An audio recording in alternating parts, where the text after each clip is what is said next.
I chose to do my topic on communication with families because I think they are the number one priority in helping a child who is struggling. Communication with families inside the school as well as outside is very important.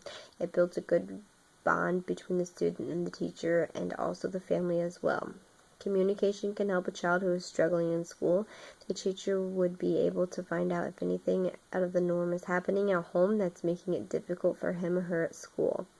Also, having a bond could help come up with ideas and how to help and support the child.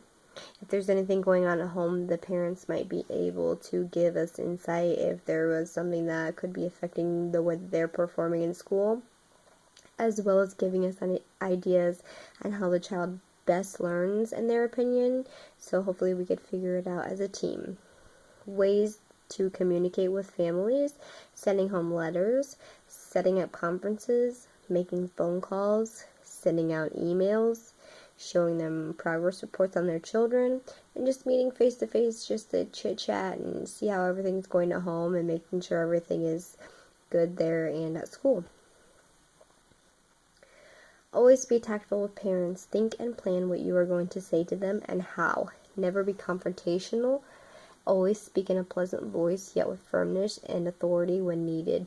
Keep in mind that parents really love their children. I think this slide is super important because we need to give respect to get respect.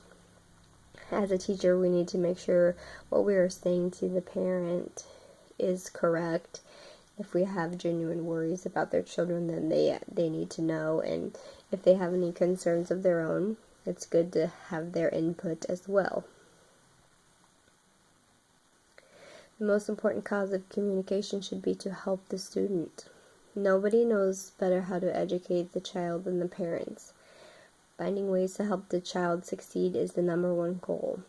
When a child is having troubles, I think it's important to involve the child in meetings if they are old enough to understand. Sometimes children can give good feedback when they're having difficulties.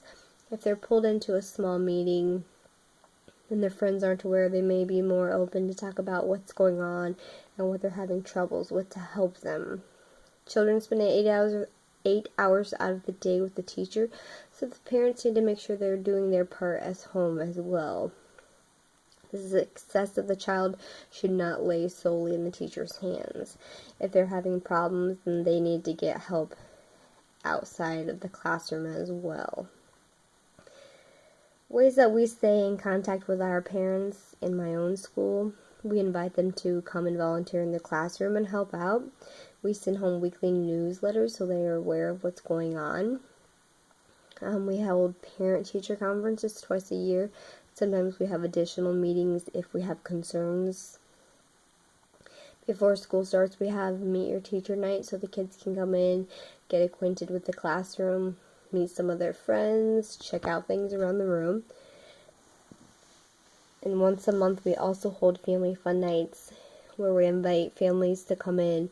We have dinner together, we have a guest speaker, and we do a fun activity. It's a good chance to really get to know and learn the families.